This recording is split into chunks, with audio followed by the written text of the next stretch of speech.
does the YouTube use like the same channel every time, or does it create sort of a new video each time? It uses the same. We've created one for the permanent commission. Oh, that's cool. Okay.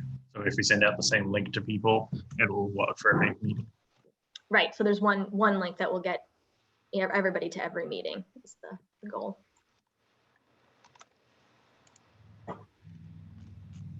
So now we're live.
Hey everyone.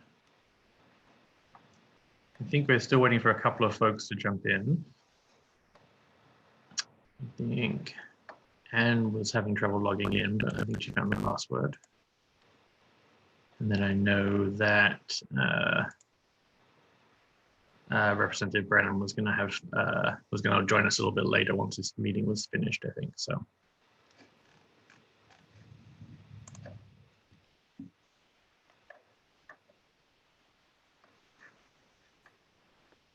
Good morning, this is Ann. My apologies for getting the meeting password wrong the first 3 times I tried it. No worries, it's always a little tricky. So I think that's all of us who are going to be joining. So we have Vice Chief Sillaboy, we have Senator Jeanette, Senator Libby, Representative Roberts, and Representative Matlack. So I think that's the folks who are joining now. I think Representative Brennan is going to be joining a little later on when he's finished with his morning call.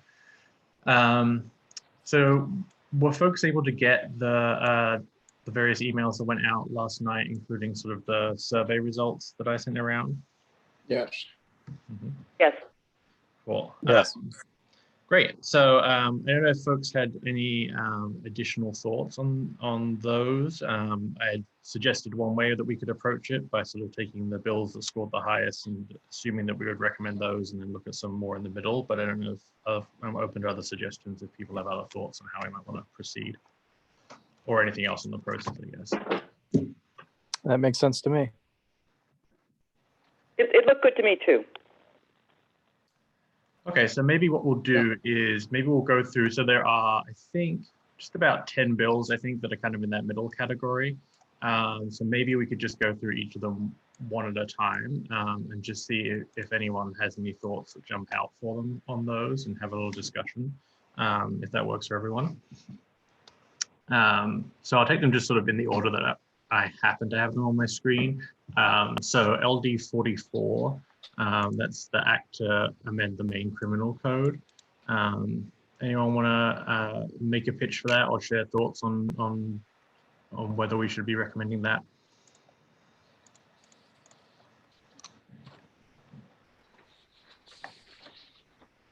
I had that as a very high a bill as far as I was concerned in my scoring. Let me see if I can remember really quickly off the top of my head what it does. Is that the open bill?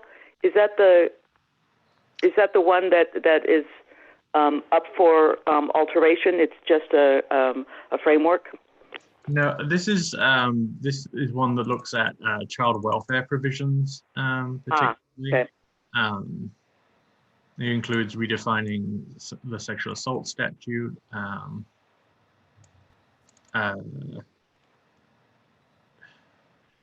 Okay. Thank you. Yeah.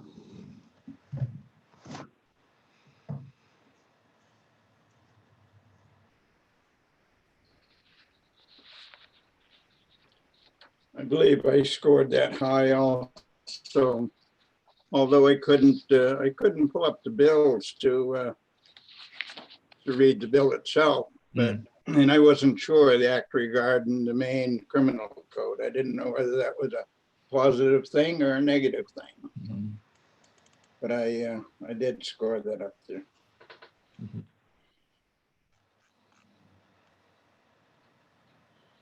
Let me pull that up.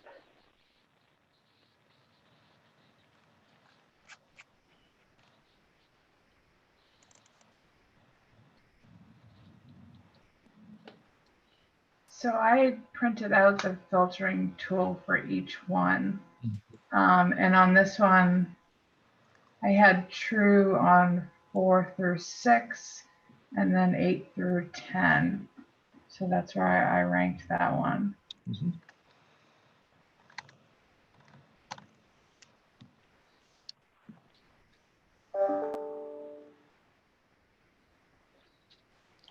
So do we feel we should recommend that?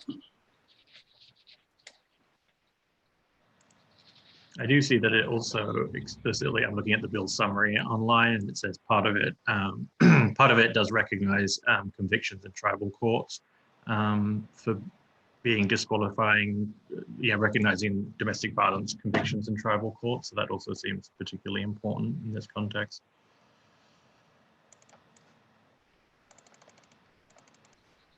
I think that's one of the reasons I rated it high, was because it did actually mention the tribal courts in the summary of the bill.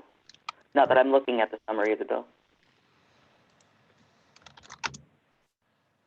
Well, I'm not hearing anyone sort of voicing dissent for that. So is the consensus that we're okay to add that to our list to recommend up?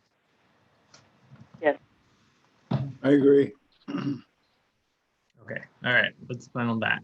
The next one that I have on the list, I have 803, which is an act to create 4 regional mental health receiving centers. James, can I just jump in real quick, just so we can take a step back? So it looks like there's 20 bills that we've all scored above the 3 mark. Was there a certain bill number that we were aiming for? Because as we're going through these, I'm just trying to figure out, like, do we need 10 more bills? Do we need to prioritize 5 more? Or do we need to cap it? Just so that as we're going through this middle category, like you mentioned, I kind of get a sense of how we sort of prioritize these based on that sort of conversation. Yeah. Yeah, I think, well, I think there's a little flexibility, but so the suggestion was that we try and filter out at least half of the bills, which would take us from like 65 down to 32. We currently have, we had 19 that were above that scored above 3 on the average. And then I think we could actually, if we included all the ones that were between 2.5 and 3, we would still be within that limit. So I think we don't have to worry too much about the counting. So. Okay, great. I see for folks on the phone and whatnot, I see that Representative Brennan has joined us as well. So that's great. We only just started sort of reviewing some of the bills, Representative. Good morning. Thank you. So we were going through sort of some of the bills that were on the ranking chart that I sent out. We were going through some of the bills that were in the yellow section that had scored between 2.5 and 3 on average. We just looked at LD 44 and decided that should be included in our recommendations for the full committee. And we were just going to look at LD 803, an act to create 4 regional mental health receiving centers. So does anyone have any thoughts or want to share on this bill? I believe I scored that kind of low because there's so many organizations throughout the state that's dealing with people with mental problems. Mm-hmm. All the CAPs in every county, they have programs. A lot of nonprofit organizations are doing the same thing.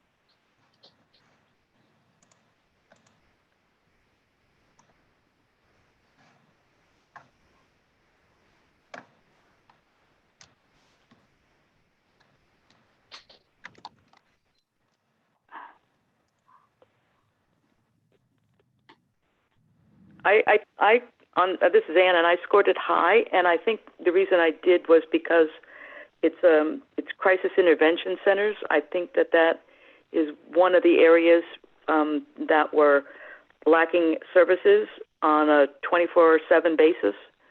And I think that's one of the reasons I thought this might be something that would be a needed resource.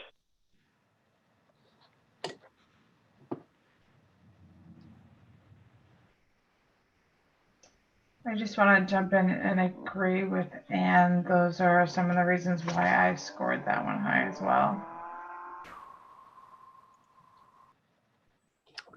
So I'll share an observation on this grouping, the group of bills in yellow. All of these bills got sort of a middle score, and it could have received a middle score because the group decided it was maybe less than a priority, or the group had varied opinions. And if you look at 803, it looks like all of us had a different perception of how impactful this bill would be. Some thought very impactful, some thought not impactful at all. So it resulted in a kind of an average score. As we proceed through this list of bills in the middle, I might suggest if we all kind of ranked the bill low, we might not add it to the list. But if we've got a spread, then we add it to the list. Jim, this is Representative Warren on this call? Because I'm fairly certain this was her bill, and that it was. I'm fairly certain it was amended after the public hearing, and I think that they were talking about a different approach in this bill than what was originally drafted. And that's why I didn't rate it as high, but I would rely on Representative Warren if she had some thoughts on the bill.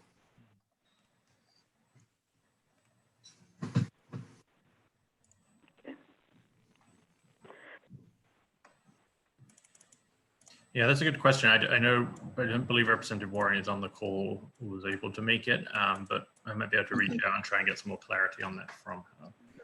Because I believe it was significantly amended or rethought from the original draft. I just pulled it up on Maine Legislature. There's no amendment on there yet. So if there's an amendment, it hasn't been filed.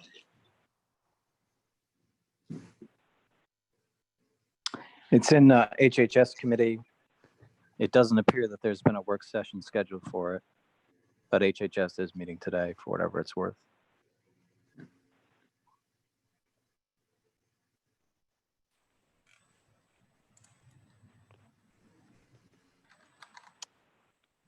I'd suggest putting this on the list and with an asterisk that we'll need to do follow-up with the sponsor. Makes sense to me. Any objections or amendments to that idea? No, I agree. Yeah. Okay, great. Let's do that then. So let's have a look at LD 299 next. This was a bond issue for basically public agencies to use green technology.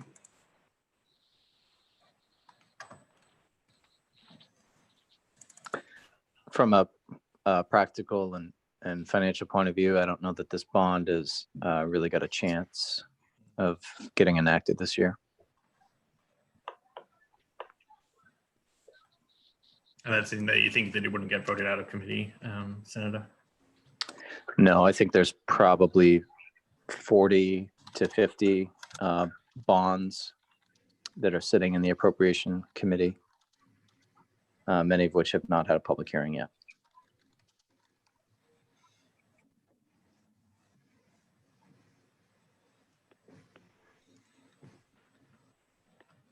I do see that we had, this was again one of those bills where we had folks at different ends of the spectrum.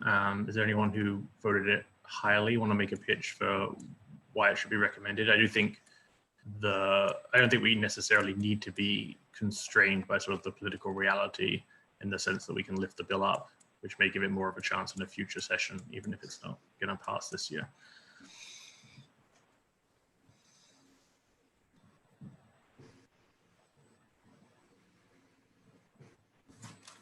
I kind of thought that the emergency management programs had gotten some of that COVID money. Mm-hmm. Is that true?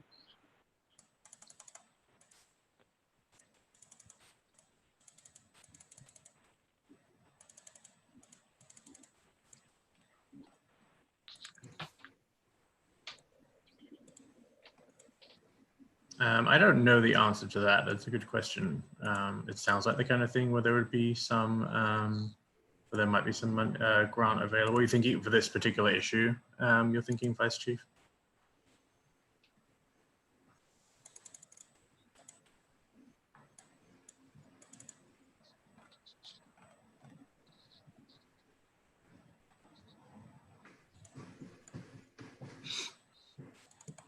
So I'll just say on this particular issue, it seems like it's a great idea, great bill, but not I don't see necessarily the direct correlation with some of the criteria that we outlined for the discussion purposes on the topic at hand. So that's why I scored it low. Again, I think just scoring bills low for this criteria doesn't mean we disagree with the bill or are not passionate about the topic. So I think that's important for the discussion purposes. I think most of the bills on this list I would love to vote for. So I think we just have to preface that conversation. So I rank that pretty low on the criteria list. Mm-hmm.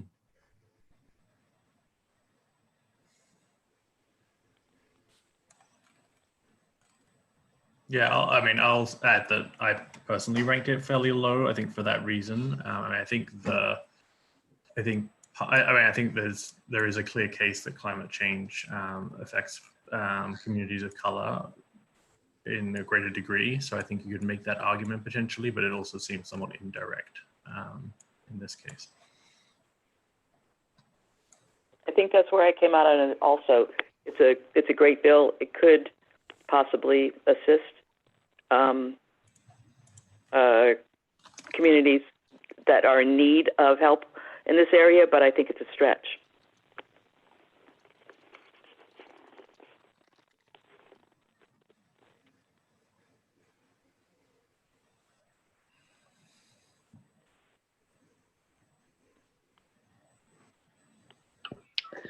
I'd say this one does not make the cut.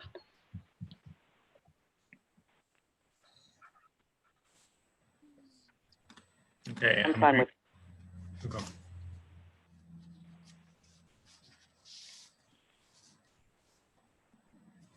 Go ahead.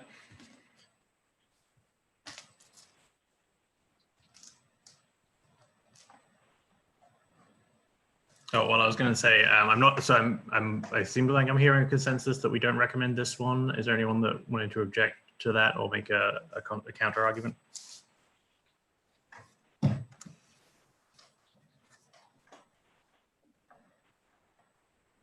Fine. All right, good. All right, so we will take that off the list, or won't add that to the list.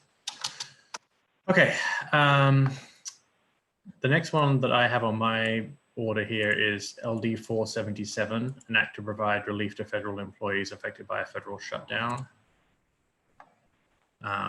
This is a grant program that was established to. It was established in the context of the late 2018 federal government shutdown, where folks were potentially not getting paychecks. I think the wording of it is in fact limited to that program too. So I know for my part, at least, I ranked it low because it felt like it was mostly an obsolete bill by this point, although maybe potentially that could, those folks could still receive some of that money, even though the immediate crisis has passed for the loan program. But that was my thinking of it partly, but I'm happy to hear from other folks too. Well, you're correct. This bill came to the Health Coverage Committee, and it was in response to federal shutdown to allow employees to get loans from banks and other financial institutions. And at this particular point, it just wouldn't be directly relevant to what we would be talking about. I also think it's a stretch. I'd propose this bill does not make the cut. I agree. So do I.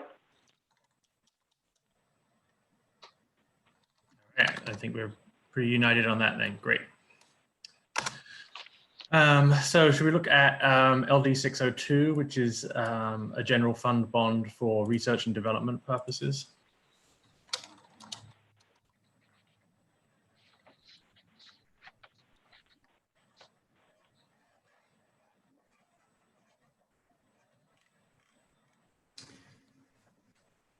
Well, this is Senator Dill's bill for $50 million to provide funding for research and development. And the state of Maine has historically been one of the lowest rated states in the country in terms of our investment in research and development. My problem with this bill was that it was very non-specific. It's an appropriation for a wide range of different things that may affect research and development, and having a direct impact on racial disparity is hard to read within the bill or within the proposal. So clearly, it would indirectly help in the creation of jobs across the state. But I think it's a stretch to argue that it would serve the purpose that we're discussing at this point.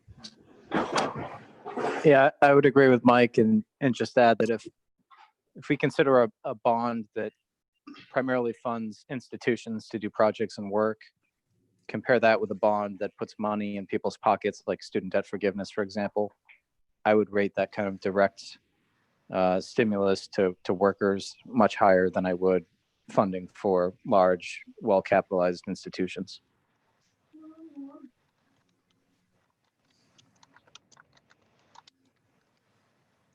I agree. I agree as well. Yeah, me too. Okay, so I think we're all agreed we won't recommend that. Let's look at LD 1655. That's an act to improve and modernize home-based care.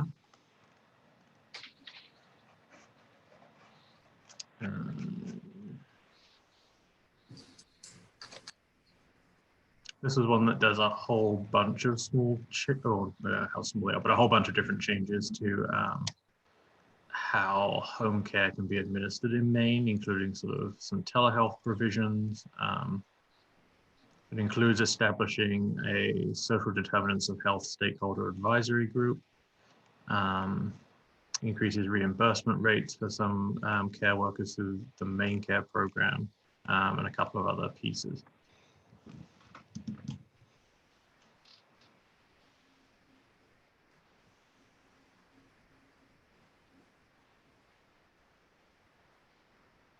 Anyone have thoughts on this they want to share?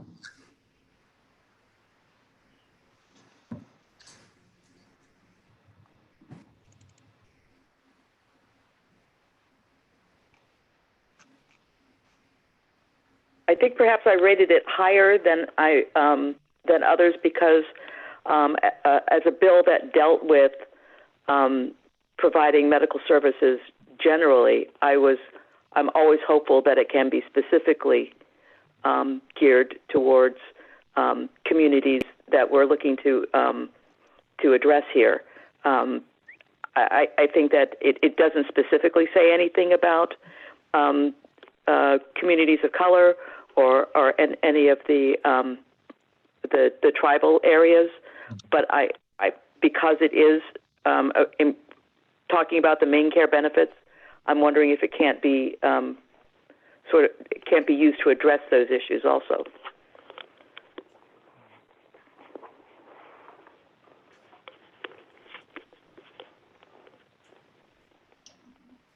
to kind of go off what Anne was saying, I put this in the middle, I think at like a 3, where there wasn't anything directly.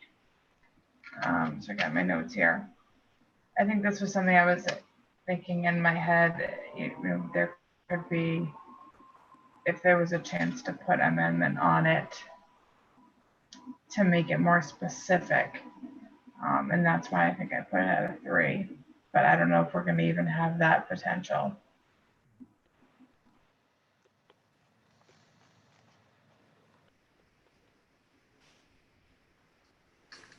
To piggyback off what Tiffany just mentioned, I think anytime we're forming, and I know this is just one aspect of the bill, I rank this kind of middle of the road or lower on the spectrum, but just as a general rule, if we're forming any sort of advisory group or working group trying to potentially insert language, if we're going to move forward with that bill, to make sure that we're diversifying the membership of that particular working group or advisory group. So I know in this case, we're talking about really zeroing in on reimbursement rates, but anytime we have a bill related to forming, sort of advisory capacity or committees or working groups, I think we have to include some language where the membership reflects a variety of different populations. Yeah, I think it's a really good suggestion, Senator. I was thinking something similar.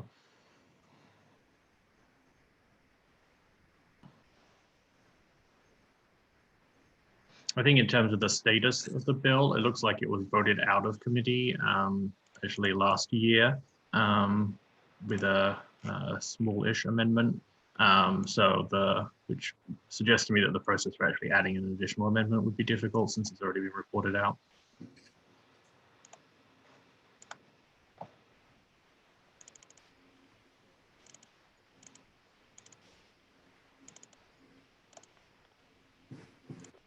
So possibly on this bill, if we can't make an amendment because of the process, maybe skip that bill or not add it to our list to send up if we can't make additional adjustments. I agree with that. Yeah, me too.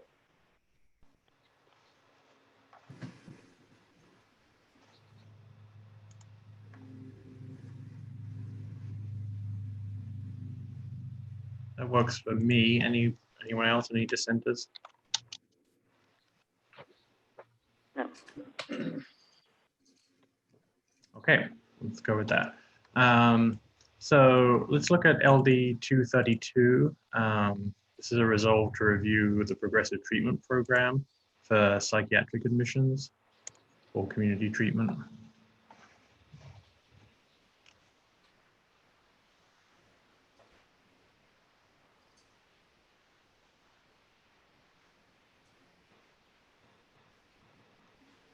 I mean, this seems at least the language of the bill as it's laid out seems fairly, I may be missing something, but seems reasonably like a technical change. So that for somebody who's being would be moved to a progressive treatment program rather than the superintendent of the hospital where they're being treated directly petitioning the court, they would petition, or the superintendent would ask the Commissioner of Health and Human Services to obtain an order from the court. I don't know much of the background behind that, so I don't know if people have particular thoughts on this.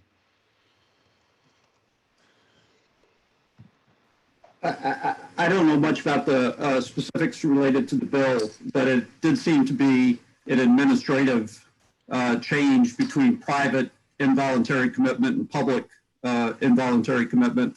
But involuntary commitment is very much driven by a court process. And I mean, this seems to be a very specific issue. And I just didn't see how it, again, related to the discussion that we're having. Mm-hmm.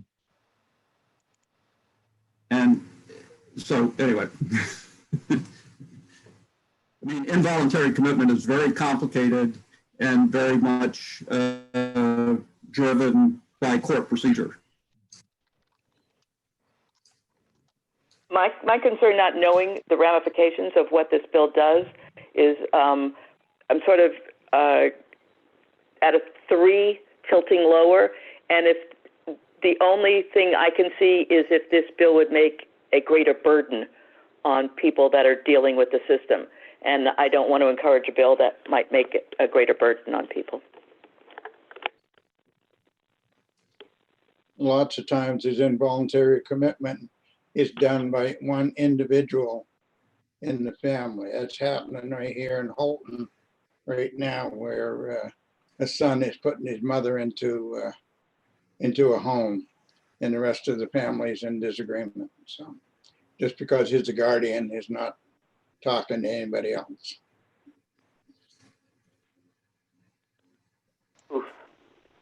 Also see, which may be relevant, that it looks like the it actually looks like the bill has passed, I think, or maybe it passed the House but didn't pass the Senate with the required 2/3 majority. I'm having trouble reading the bill tracker, but it passed in some form, both the House and the Senate, on March 17th. So maybe that it's like almost over the finish line anyway.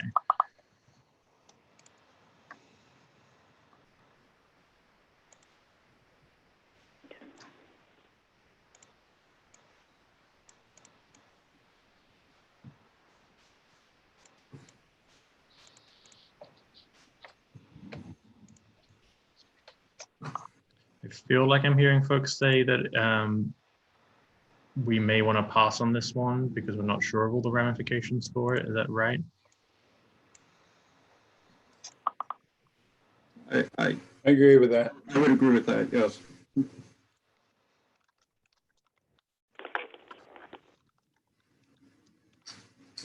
Yes.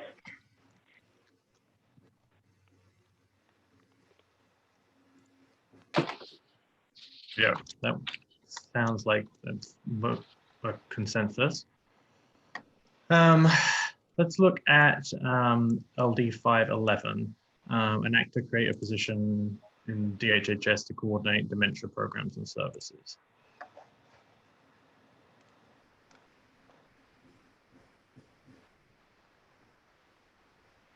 So this bill literally does create a Alzheimer's disease and other dementias coordinator position at DHHS.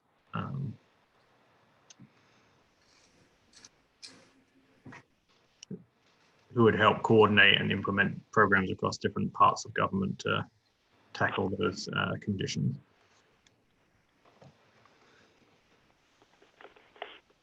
As someone who recently dealt with this in my family, it's something I would appreciate having around. And that was the perspective I looked at it from, that it's something that would be very useful. How specific it would be to the communities we're addressing is another question.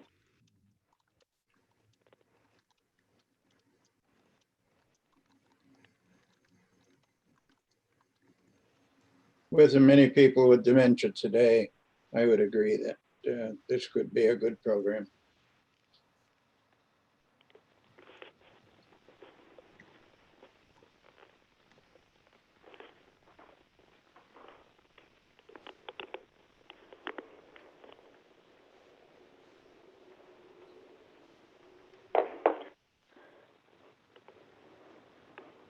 So I just don't know if I ranked it kind of low. I love the bill. I love the topic. I think it's really important. I don't know if it really drills down to, again, the criteria that we were charged with specifically for this topic. I think it's a position that could help all communities. So if we're going to allow bills in to allow that helps just every community, then probably most of the bills fit that. But the criteria that we're given, I don't think this really fits well with trying to drill down to some racial disparity issues that we're trying to address. Yes, I think that's what I was trying to get across, was I like the bill, but I don't think that it addresses the needs that we're discussing today.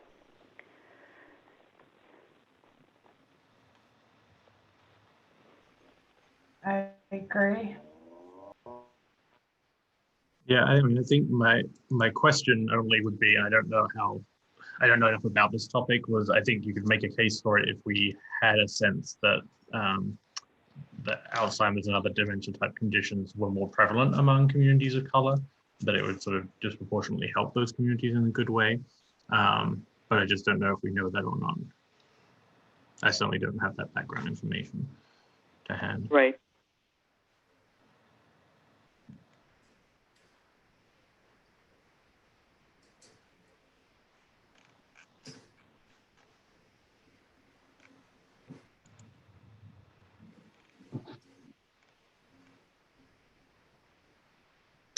So it sounds like we're agreed it may be a good policy, but doesn't rise to the top of the list for our purposes here.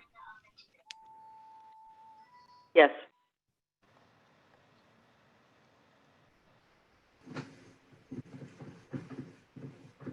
I'm okay with that. Could you repeat that? Because my computer is screwing up. Oh, no problem. I think the suggestion was that it, although it's a good bill, it doesn't necessarily fit the Okay, equity criteria enough. okay.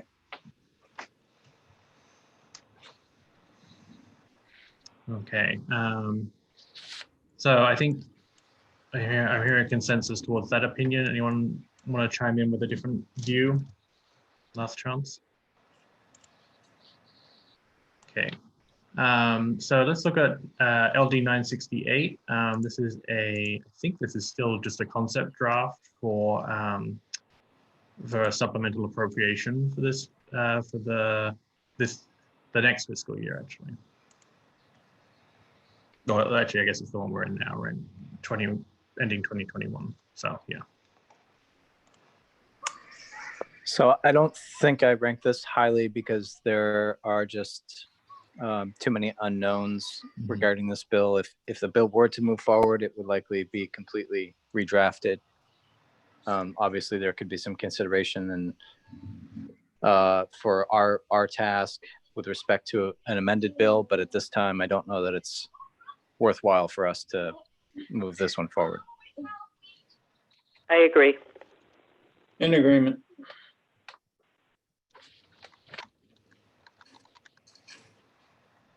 Okay, it's my feeling as well. So consensus there. Let's look at 1350, an act to improve rural healthcare. This includes, this is primarily a bill that would give a tax credit, or it would not exactly a tax credit. It would mean that if an employer pays your student loan payments, it wouldn't be counted as taxable income for state income tax purposes, the way it currently is. It also includes some directives for the Department of Health and Human Services to make some changes to rural and to rural hospital reimbursement rates. So it's a two-part bill.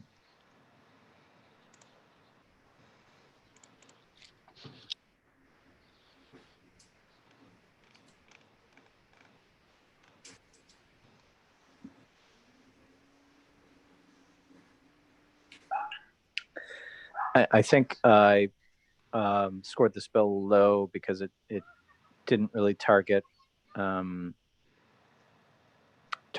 improvement in services toward the communities that we're considering. I think on the one hand, Lewiston, Portland, and some of the urban areas are host to communities of color, but in rural parts of Maine, they're host to obviously the tribes and migrant workers. So obviously there's some issues that need to be addressed. I just didn't know that this bill was the right vehicle.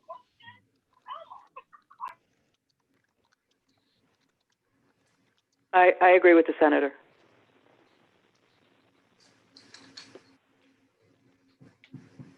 In agreement.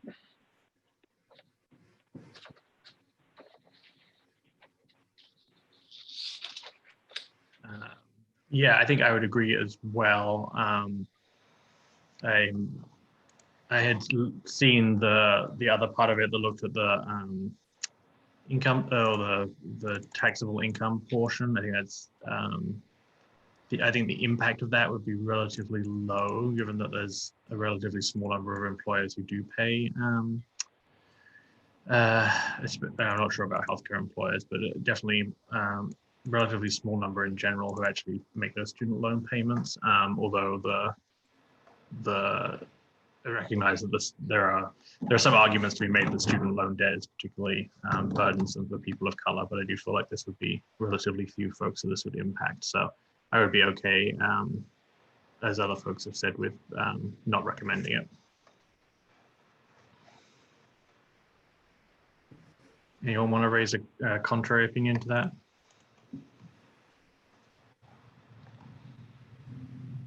Okay, let's move on to, was someone about to speak?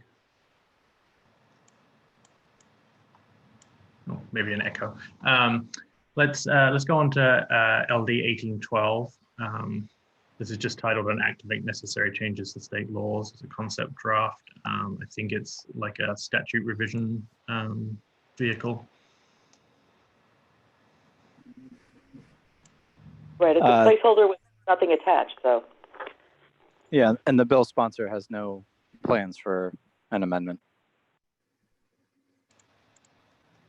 So that seems like a pretty easy no, and that it's unlikely to be used for anything.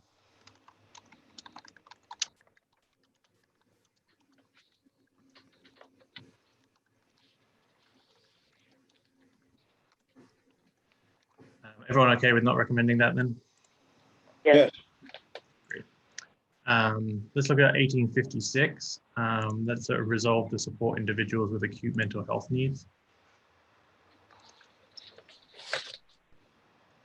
That's a very specific bill.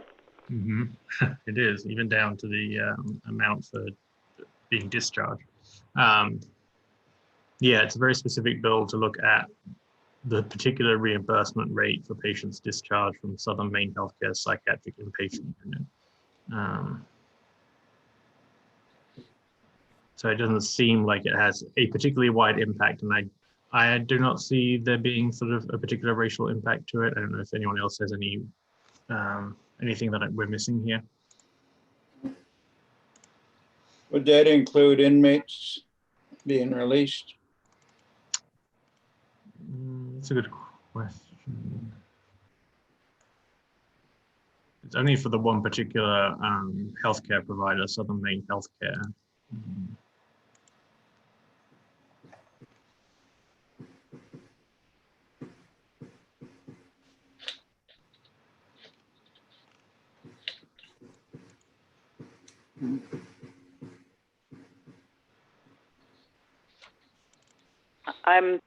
I'm happy not to move this forward.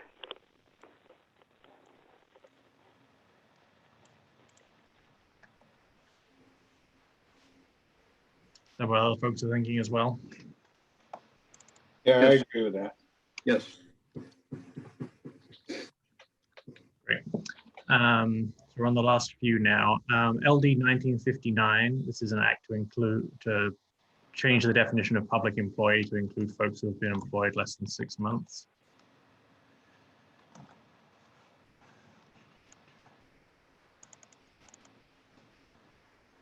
My thought on this bill is if the state were to undertake a more aggressive approach to recruiting and hiring people of color to the state workforce, this may have an impact, but that's obviously a big if.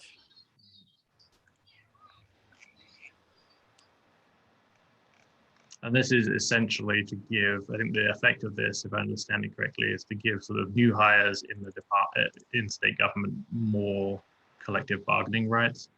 Is that correct?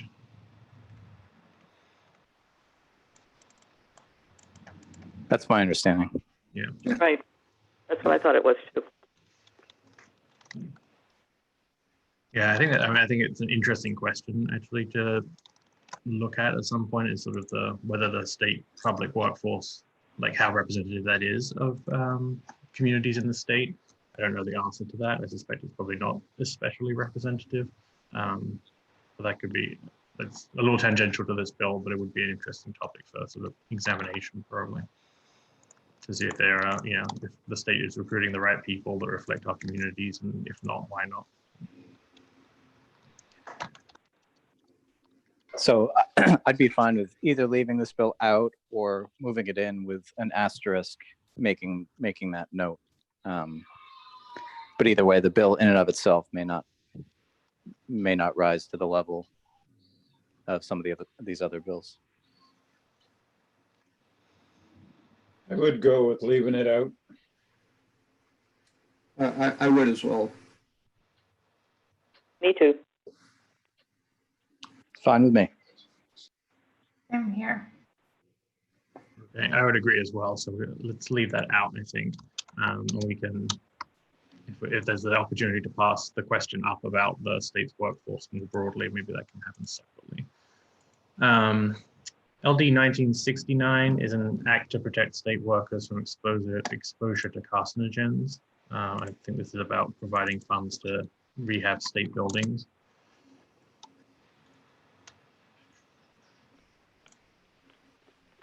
It's currently a concept draft. I don't know if there was actually I don't see the amendment posted there. Let's see if the testimony is available. And again, I don't see this particularly as having a strong racial justice component to it, unless we knew something particularly about sort of the kinds of state workers who are being impacted or the composition of that workforce.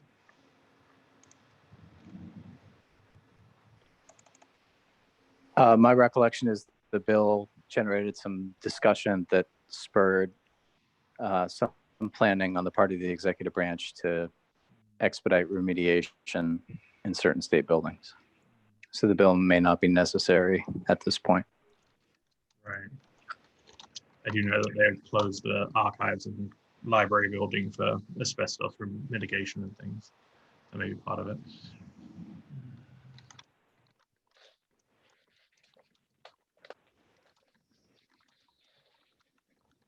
Okay, so do we think we're okay not to recommend that?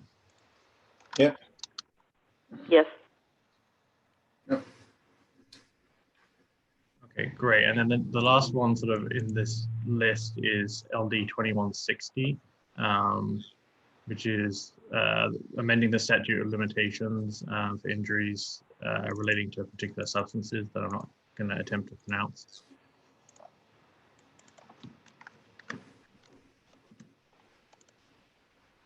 I don't know much about the background of this bill. I don't know if anyone else does or has any extra context for us. These substances are known as the forever chemicals. And there are issues across the nation with these chemicals popping up in different areas. And I think the most recent case that got some coverage was around sewage treatment and spreading of those materials on agricultural areas. People who got sick from them and can prove it would benefit from an extended period of limitation to file suit. And it hasn't had a hearing, so there's no background materials that would let us know whether adding 6 years is enough, more than enough, not enough.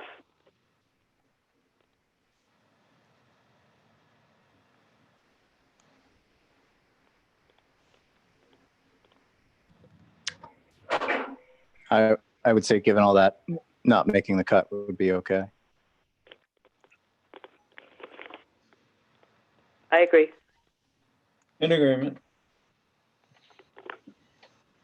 Yeah, I would agree with that as well. I think I could see a case with something like this if we knew that there were, again, like it's the kind of thing that could potentially impact communities of color, which on a national level tend to be more exposed to poisonous chemicals and just pollution in general. But I just don't know that we have the evidence that that's an issue in Maine that could be targeted with something like this.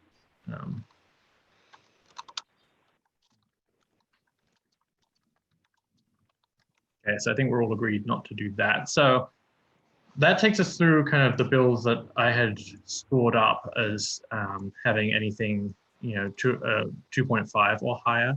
Of the list, what I have is that we agreed to include LD 44, which was the the act regarding the criminal code, which included a few different things, and 803, which was the mental health receiving center, with a question for Representative Warren about the amendment for that. And then all the others, I think I have down as we were not going to recommend. So that would take us to, that would mean we were recommending, I think, 21 bills, something like that, which seems like a good number. We've got about 10 minutes left. I didn't know if anyone wanted to raise any other bills that were sort of lower down that they wanted to make a pitch for consideration for, or I guess for that matter, if there are any in the higher tiers that they wanted more clarity on or wanted to raise questions about. We could use a little time to do that as well. I had one bill that caught my eye when I was going over the materials yesterday. I didn't drill down and read the testimony for Bill 2000. And apparently the ACLU is really not in favor of this bill. They do not like the way that it is being the focus of the bill. And I was wondering whether I'm just reading it wrong and anybody else is more familiar with an act to standardize language and improve correctional services, which is Bill number 2000.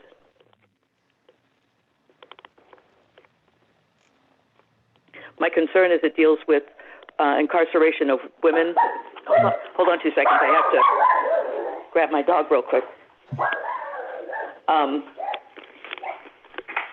But it raised concerns for me once I read the testimony of the ACLU.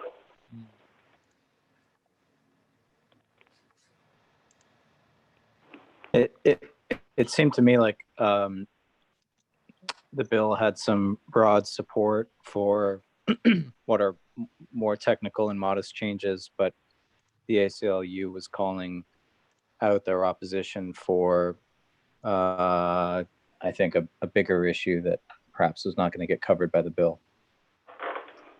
Okay. Mm-hmm.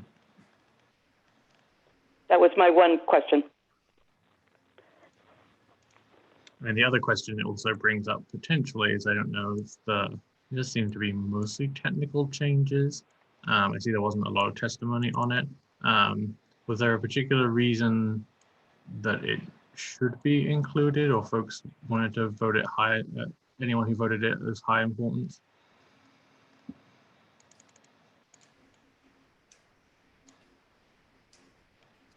I guess I was questioning 1856, resolved to support individuals with acute mental health needs.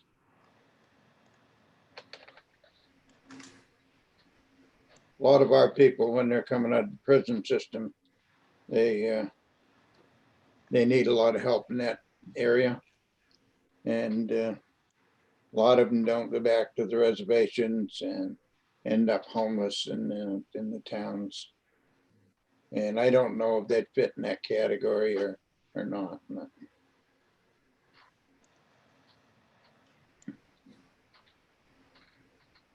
Yeah, I think on 1856 it's very narrowly defined vice group for only the one particular place down in Southern Maine Healthcare. I don't think I think the Representative Warren's bill that looks at the mental health receiving centers perhaps has a broader impact. I'm not sure that there's one that particularly touches on sort of like the issue that you're talking about, which I agree seems very important. No, I'm good with the way it is. Okay. And just thinking about this a little bit further on 803, the discussion I had with Representative Warren, they were moving away from this idea of having 4 regional centers for mental health that were site-based and moving to looking to more mobile teams that would be able to do a health assessment and provide support for people, as opposed to having programs in a particular physical location. So I think that might address some of the needs that were just raised. That's helpful. Thank you, Representative. And I just have a quick question about 2021. I forgot reading it in terms of the internet. And, you know, obviously yesterday the referendum passed for $15 million bond issue for internet access. And then the Department of Education has just invested between $6 and $9 million in internet access for all students across the state of Maine. And we're at least claiming at this point that we have 100% or close to 100% access, internet access to all students across the state of Maine. So does this bill add to what was passed yesterday with $15 million broadband, or is it something more specific?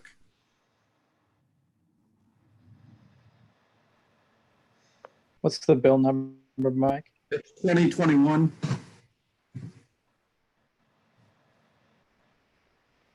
It's the second one rated, and Yeah, it just has it's a general fund appropriation of $15 million to the Connect Maine Authority.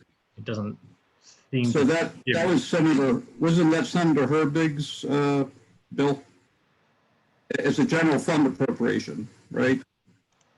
Yes. Yeah. You know, we tried really hard last year to get 2/3 on a bond and failed. Right. So we tried this approach, but ended up getting a bond. The governor's recently created task force on economic recovery noted that the the gap in funding for broadband is about 600 million a year. So I mean, my personal opinion is we got to keep our collective pedal to the metal and keep pushing for as much funding as we can in lots of different ways. And the idea that 100% of Maine students have access to high-speed, reliable internet, I'd like to see how they came up with that figure. Well, they surveyed all the school districts across the state of Maine, and they had something like an 85% response rate. And then they invested $6 million in purchasing computers, hotspots, and other devices for access to students across the state and have distributed those. So it might not be exactly at 100% today, but the intent is to reach 100% as quickly. And I'm not going to stand behind the 100%, but I would probably stand behind the 85%.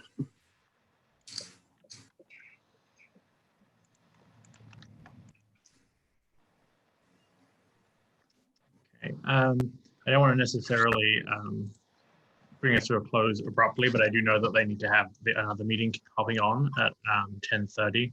The subcommittee is going to use the line, so I think we have to probably wrap there.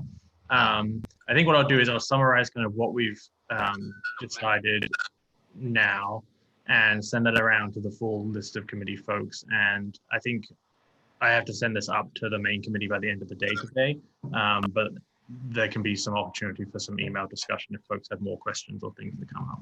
So does that sound good to everyone? Yep. Sounds good to me. All Yes, right. thank you very much. Thanks, James. Yeah. James, thanks a lot. Thank you, James. Taking your time. All right.